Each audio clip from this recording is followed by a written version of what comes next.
이사야서 55장의 말씀입니다.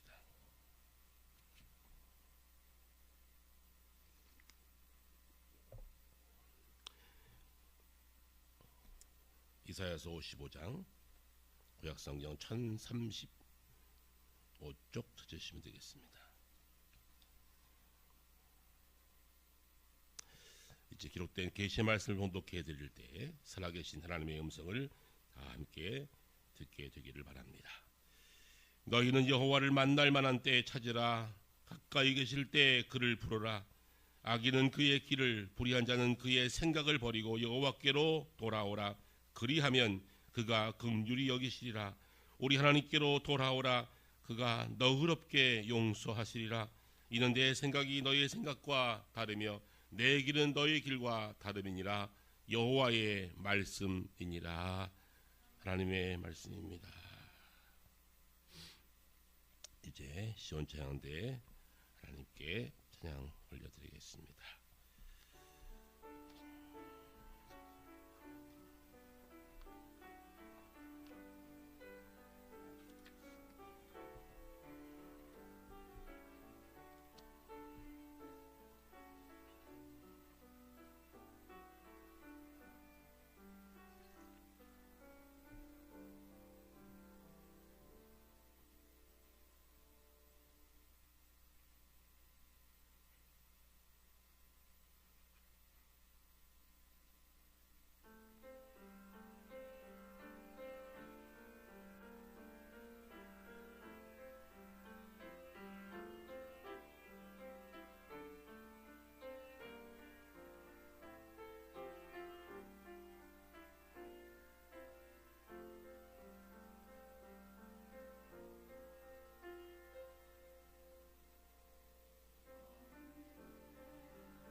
아멘. 아멘입니다. 할렐루야. 제가 이제 원독을 들었는데요. 이걸 어떻게 하려나, 이 숫자 갖고 어떻게 하려나 좀 걱정 많이 했거든요.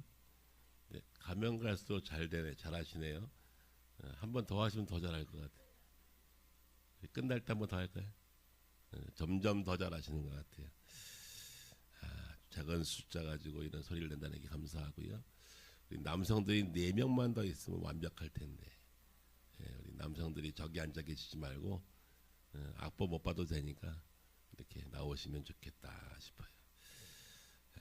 기도하겠습니다. 하나님 아버지, 새해를 시작하며 새로운 다짐으로 출발한 한 해, 이제 우리 모두는 말씀으로 무장하여 이 한 해를 믿음으로 살아내기를 소원합니다. 그래서 우리는 모든 이 시간 주의 말씀 앞에 있습니다. 새해 우리가 바라볼 비전의 말씀, 우리 교회가 살아내야 할 하나님의 말씀을 함께 경청코자 합니다. 하나님, 오늘도 말씀 가운데 역사하셔서 전해지는 이 말씀 속에 성령께서 역사하셔서 이 말씀이 내게 주신 주의 음성으로 듣게 하사 이 한 해 믿음으로 살아낼 수 있는 온 성도들이 되게 하여 주시옵소서. 우리 주께 감사드리며 예수님의 이름으로 기도드립니다. 아멘. 어느 때보다 눈부신 성장과 번영의 시대를 살고 있습니다. 설명하지 않아도 우리는 많은 문명 혜택 때문에 이제는 누구나와도 소통할 수 있는 시대를 살고 있습니다. 어느 시대, 또 시간과 관계없이, 공간과 관계없이 우리는 늘 소통합니다. 외국에 있는 친구들과 통화하는 것은 이제 기본이 되었습니다. 옛날에는 시간 맞춰서 전화국에 통화해서 교환을 통해서 미국 한번 가려면 여보세요, 잘 들리나요, 뭐 이렇게 해야 통화 될동 말동 하다가 끊어지기도 하고, 지금은 안방에 척 앉아서 컴퓨터 키면, 스마트폰 키면 얼굴 보면서 대화하는 시대를 살고 있습니다. 아무도 안 놀리시죠? 네, 놀래시면 이상한 일이에요. 시대는 점점 더 발전해 가서 이제는 컴퓨터가 생각도 하고 판단하는 인공지능 시대가 왔습니다. 어마어마한 변화입니다. 우리 산업혁명도 변화했지만 지금 이 컴퓨터, 이 AI의 변화하는 변동은 엄청난 변화를 맞고 있습니다. 우리 어르신들도 컴퓨터 배워야 삽니다. 아니면 옛날에 전화기 처음 나왔을 때 우리 아들 번호 온다면 돌려줘, 그래서 0, 2 이런 시절 살게 돼요. 그러니 컴퓨터 배우셔야 돼요. 앞으로 최소한 100살은 사실 거니까. 여러분, 시대가 이렇게 변화되면서 많은 사람들은 어떻게 하든지 쉽게 소통할 수 있는 시대를 살고 있는데, 소통의 방법은 무궁무진한데 문제는 소통이 되지 않는다는 겁니다. 갈등은 더 심각해지고 반목과 질시와 많은 이들은 서로 통하지 않는 것 때문에 너무 아파하며 신음하고 있는 시대를 우리는 지금 여전히 살아가고 있습니다. 왜 그럴까요? 무엇이 이렇게 우리의 사회를 양극화시키고 반목과 단절과 시기와 다툼으로 나눠버렸을까요? 중요한 것은 복음의 핵심 진리인 용서와 사랑의 능력을 교회마저 상실했기 때문에 그렇습니다. 교회마저 용서와 사랑의 능력을 상실하였기에 세상은 점점 더 악해지고 점점 더 나 아니면 적이 되는 이 아픈 세대를 우리는 살아가고 있습니다. 오늘 한 해 시작하면서 오늘 한 해의 말씀의 주제가 우리 총회가 결정한 주제인데요. 한번 게시판에 있지요. 현수막 뭐라고 써 있어요? 용서 사랑의 시작입니다. 한 해 우리가 바라보고 붙잡을 말씀이에요. 용서해야 사랑할 수 있다. 용서하지 않으면 사랑이 될 수 없다는 것이죠. 용서의 시작은 무엇입니까? 용서의 시작은 두말할 것 없이 십자가로 시작합니다. 이사야 선지자가 주신 말씀인데, 오늘 말씀 가운데 보니까 악인은 그 길을, 불의한 자는 그 생각을 버리고 여호와께로 돌아오라, 그렇게 말씀하십니다. 돌아오라, 이 말은 회개하라, 그 말입니다. 십자가 앞에 나와 회개할 때에 내가 옳다고 믿어왔던 경험과 기준을 다 내려놓고 생각의 벽을 허물고 여호와 앞으로 돌아와야 용서가 시작됩니다. 그렇지 않으면 절대 우리는 용서할 수 없습니다. 점점 더 우리의 관계는 멀어질 것이고 점점 더 사회는 더 양극화될 것입니다. 그러기에 먼저 내가 용서의 마음을 품어야 되는데 그 용서의 마음의 출발은 십자가입니다. 오늘 말씀해 보니까 너그럽게 용서하시리라 했는데 하나님이 우리의 삶의 조건과 내 마음 보시고 용서했다면 우리는 아직도 용서받지 못한 죄인이었을 겁니다. 그런데 십자가의 은총으로 우리는 이미 용서함 받았습니다. 어떻게 해요? 너그럽게. 여기에 히브리의 너그럽게 말은 차고 넘치도록 그런 뜻이 있어요.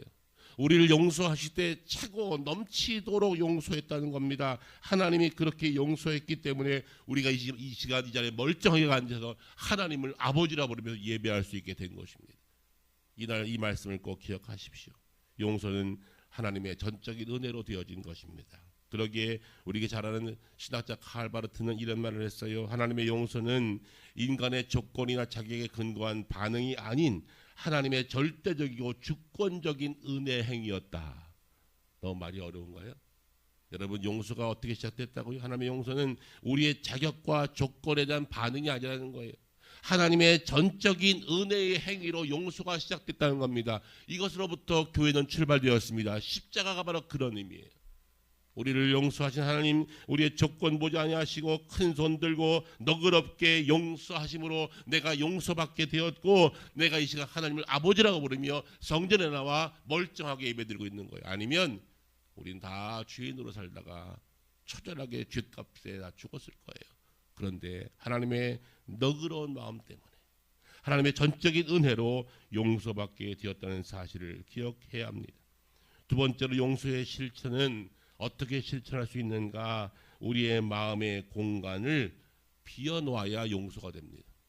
우리의 마음에는 무엇이 있습니까? 에베소서 4장에 보니까 너희의 마음에는 모든 악독과 노함과 분냄과 떠드는 것과 비방하는 것과 악의와 함께 이 모든 악한 마음들을 버리고 여러분, 우리 마음 속에는 악독이 있어요, 노함이 있어요, 분냄이 있어요, 떠드는 말과 비방하는 말이 있어요. 지금 여전히 우리 가운데 있습니다. TV를 틀어보십시오. 좋은 말 합니까? 어디 뉴스에 좋은 말이 있습니까? 서로 화내고 서로 안일하고 서로 분내고 다투고 시기하고 나라와 나라가 심지어는 교회와 교회까지도. 그러니 하나님께서 우리에게 무슨 말씀하시겠어요? 내가 너희를 용서함 같이 너희도 용서하려면 먼저 내 악한 마음을 비우라는 거예요. 악독한 마음, 노한, 분냄, 떠드는 것, 비방하는 말을 버리고 어떻게 하라고요? 30절 보니까 서로 친절하게 하며 불쌍히 여기며 서로 용서하기를 하나님이 그리스도 안에서 너희를 용서하는 것 같이 하라. 우리의 마음을 비우세요. 악한 마음 빨리 던져버리세요. 아직도 그 마음 갖고 있다면 우리는 용서받은 자가 아니에요. 내가 용서받았기에 하나님이 우리를 용서하신 것 같이 악한 자들을 불쌍히 여기며 서로 용서하기를 힘쓰라 그랬습니다. 그래야 이 한 해 믿음의 삶을 살아낼 수 있을 겁니다. 여러분, 마음을 비우세요.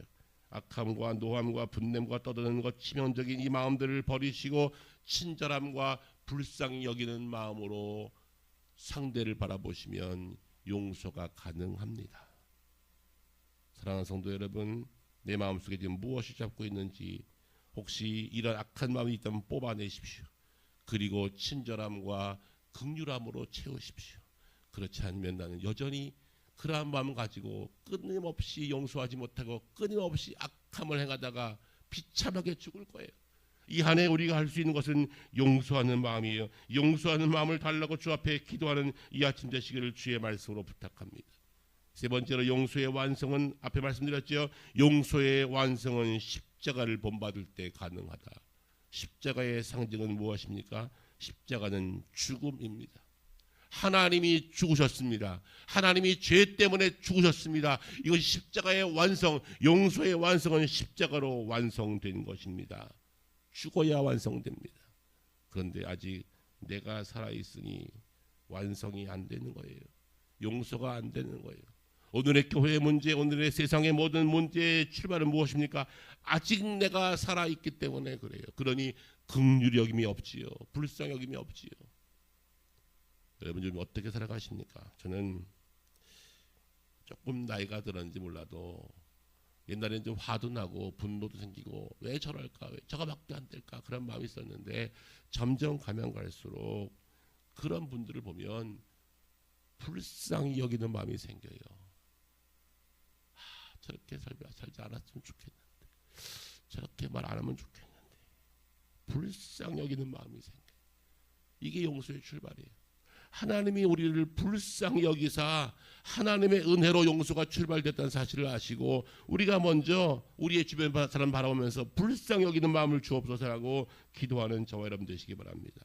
하나님이 우리를 불쌍히 여긴 것 같이 하나님이 우리를 불쌍히 여겨서 여기 있는 거예요. 하나님이 우리를 다 드러냈으면 누가 감히 그 앞에 설 수 있겠습니까? 최근 정치인들 행보를 가만히 보십시오. 저거 안 했으면 멀쩡히 살 사람 것들 같은데 그저 그 한 자리 때문에 다 드러나니까 의인이 있던가요? 그걸 비판하는 사람들도 한번 다 같이 동시에 까볼까요? 다 죄인들이에요. 죄 많고 적고 그냥 무슨 죄의 종류가 다를 뿐이지 다 죄인이에요. 누가 감히 그 앞에서 말할 수 있겠어요? 겉으로 볼 때 믿음 좋은 집사님이고 권사님이었는데 어떻게 저 사람이 저럴 수가 있을까? 죄의 종류가 다를 뿐이지 죄의 종류가 다를 뿐이지 다 죄인이에요. 누가 감히 그 앞에서 의롭다 할 수 있겠어요? 이제는 용서의 빗장을 풀고 서로 불쌍히 여기는 마음이 있어야 이 아픔과 이 상처와 이 고통이 물러가게 될 줄로 믿습니다. 그 중요한 예가 성경에 나와 있는데 요셉이 형들을 용서하는 장면이에요. 창세기 45장에 자세하게 기록되어 있지요. 요셉이 총리되기까지 수많은 고통과 고난을 겪는데 그가 형제들 앞에서 한 말이 무슨 말입니까? 하나님께서 우리와 나와 내 가족을 위해서 나를 먼저 애굽으로 보낸 것이지 형님들이 다 판 거 아닙니다. 그 형들의 행위가 나빠 보이고 악한 것은 맞지만 그것이 하나님께서 나를 먼저 우리 가정을 위해서 우리 가문을 위해서 이 앞으로 민족을 위해서 나를 먼저 이곳에 보낸 것입니다. 요셉의 인생관과 가치관이 달라진 거예요. 왜 요셉이라고 억울하지 않았겠어요? 왜 요셉이라고 분하지 않았겠어요? 형제들에게 꿈 얘기 한번 한 것 때문에 비판받고 형들의 분노 속에 그는 팔려왔잖아요. 그가 팔려왔을 때 그는 어떻게 살았습니까? 그의 마음의 관심은 끝까지 하나님이었어요. 그는 말합니다. 창세기 50장에 당신들이 나를 해하려 했지만 하나님이 그것을 선으로 바꾸사 오늘같이 많은 백성의 생명을 구원하려고 하나님께서 나를 여기 보냈으니 형님들 두려워하지 마십시오. 샬롬 평안하세요 라고 요셉이 용서의 빗장을 푼 것입니다. 하나님께서 선으로 바꿨다는 거예요. 그들은 악으로 행했지만 하나님이 그것을 선으로 바꾸사 오늘 우리 가족을 위해서 나를 이곳에 먼저 보냈으니 형님들 두려워하지 마십시오 라고 말합니다. 요셉은 어떤 인물입니까? 하나님의 섭리를 끝까지 믿었던 사람이에요. 17세에 팔려갑니다. 그것도 노예로 팔려갑니다. 그 인생 마지막까지 갔어요. 여러분 노예는 자신의 인격이 없어요. 인권도 없어요. 아무것도 없어요. 권한도 없어요. 노예가 휴일이 있습니까? 휴일도 없어요. 여러분 노예는 휴일도 없는 거예요. 주인이 부르면 아무 때나 일을 해야 돼요. 그러니 삶이 완전히 바닥까지 간 겁니다. 그런데 요셉은 신기하게도 바닥까지 가 있는 그 형편 속에서도 끝까지 하나님이 나와 함께 하심을 믿었어요. 이게 위대함이에요. 그의 삶은 어느 곳에 가든지 하나님이 나를 떠나지 않고 지금도 하나님께서 나와 함께 있다는 사실을 믿었기 때문에 사람들이 볼 때 뭐라 말하는지 아십니까? 하나님께서 요셉과 함께 하심으로 하나님께서 요셉과 함께 했다는 거예요. 그러니 그의 삶은 어느 곳에 있든지 노예로 팔려가든지 감옥 밑바닥에 있든지 한 나라의 총리가 되든지 어느 곳에 가든지 인정받는 삶을 살았어요. 심지어 옥에서도 총리가 되니까 나라의 권한까지 맡겨버려요. 어마어마한 권력을 맡겨버립니다. 무엇 때문입니까? 하나님께서 요셉과 함께 하심을 사람들이 알았다는 겁니다. 이것이 용서의 마음을 갖게 된 힘이에요. 이런 능력이 있어야 세상이 달라질 것입니다. 기도하십시오. 하나님, 내게 그러한 마음을 주십시오. 요셉 같은 마음을 주십시오라고 기도하십시오. 어떤 분들이 그래요. 조금 어려운 일을 당하면 하는 말이 있지요. 하나님이 나를 떠나셨나 봐요. 이제 하나님이 나와 함께하지 않나 봐요. 그때 제가 꼭 하고 싶은 말씀이 있어요. 하나님은 한 번도 당신을 떠난 적이 없다. 당신이 떠난 거지. 하나님은 절대로 우리를 떠나지 않으세요. 지금도 우리와 함께 하세요.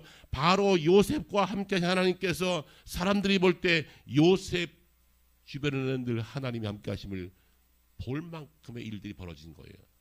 그 일은 자세히 기록되어 있지 않지만 하나님께서 요셉과 함께 했다는 사실들을 사람들이 알았다는 거예요.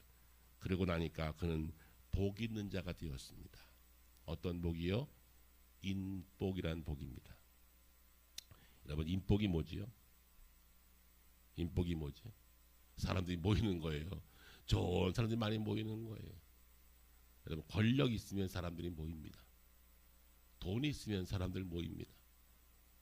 아직까지 못 해보셨죠? 권력 있으면 사람들 모이고요.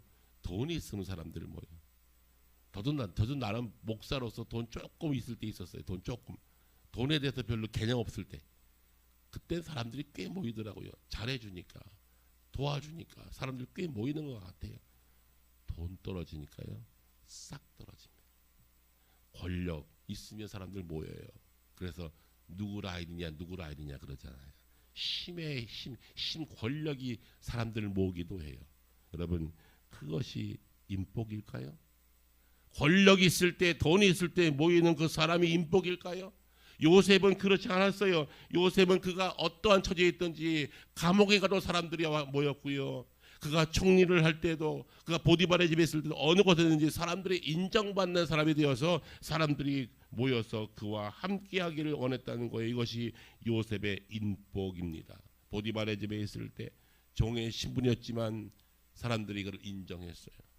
옥에 갇혀서도 그를 인정합니다. 심지어 왕의 측근들이 그 앞에 와서 자신의 미래를 이야기할 정도로 인정받는 사람이 됩니다. 무엇 때문에요? 하나님은 지금도 여전히 나와 함께한다는 사실을 믿었기 때문이에요. 여러분, 새해를 시작하시면서 내게 넉넉한 마음을 주세요라고 기도할 때 가장 중요한 것은 하나님이 내 옆에 계시고 나와 함께한다는 사실을 믿으면 마음에 넉넉함이 생겨요. 너그러워진다고요. 하나님이 함께 하시는데 하나님이 내 보증이신데, 하나님이 나를 도우시는데 무엇이 걱정이냐? 염려가 사라지고 내가 너그러운 자가 될 수 있어요. 용서할 수 있어요. 여러분, 이러한 마음을 달라고 이 아침 기도하시기를 주의 말씀으로 부탁합니다. 너희는 여호와를 기다릴지어다, 강하고 담대하게 여호와를 기다릴지어다라고 말씀하는 시편 기자의 고백처럼 여호와 앞에서 기다리며 내게 너그러운 마음을 주사 나도 용서하는 자가 되게 도와주십시오. 그래야 나도 사랑의 사람이 됩니다. 그래야 그리스도인 다워진다고요. 오늘의 교회가 이 말씀을 잊어버렸어요. 오늘의 교회가 어느 순간 성장, 교회가 성장주의로 큰 교회 짓고 사람 많이 모이면 괜찮다, 그러면 사람들이 존경했거든요. 사람은 많이 모이는 목사님들은 존경받는 시대가 있었어요. 요즘은 좀 그렇지 않고 사람 많이 모이면 존경받아요. 어떤 목사님이 그러시더라고요. 내가 300명도 안 되는 교회를 데리고 5,000명 교회를 세웠는데 내가 얼마나 설교를 잘하면 300명이 5,000명 됐겠냐고. 노망 나신 것 같아요. 여러분, 예배가 설교 들으러 오십니까? 예배는 설교 들으러 오는 것이 아니에요. 이 가운데 운행하시는 성령님의 임재하심을 맛보는 시간이에요. 기도하는 가운데, 마음을 드리고 찬양하는 가운데 하나님의 임재를 느끼는 시간이지, 설교 듣는 시간이 아니에요. 설교는 일부분인 거예요. 여러분, 이 시간 우리가 하나님 말씀 드리면서 내가 바뀌지 않으면 수없이 예배드리고 일생 동안 예배드려도 절대로 용서하지 못하고 절대로 양보하지 못하고 끝까지 너그러움 없으면 그 사람은 끝까지 주변에 사람이 없을 거예요. 인복이 없다고요. 먼저 내게 너그러움을 달라고 기도하십시오. 여러분, 누가 용서합니까? 힘 있는 자가 용서합니다. 요셉이 힘이 있으니까 형님들 걱정하지 마십시오. 형님들 두려워하지 마십시오. 형님들이 날 판 거 아닙니다. 왜요? 판 거 맞잖아요. 맞잖아요, 판 거. 그런데 판 거 아니라는 거예요. 다른 눈으로 본 거예요.